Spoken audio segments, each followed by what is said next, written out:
திருமலையில் அரசியல் சார்ந்த உரைகள் நிகழ்த்துவது, எதிர்ப்புக்குரிய காட்சிகளை உருவாக்கி சமூக ஊடகங்களில் பதிவிடுவது கடுமையாக தடை செய்யப்பட்டுள்ளது.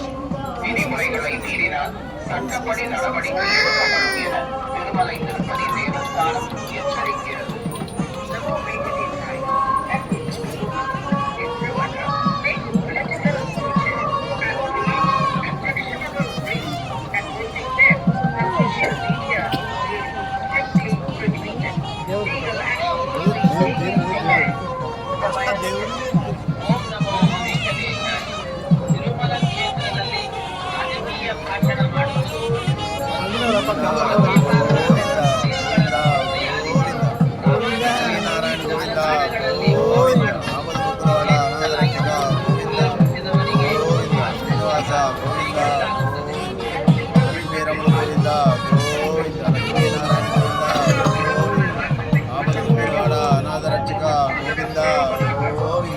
శ్రీనివాస గోవింద గోవింద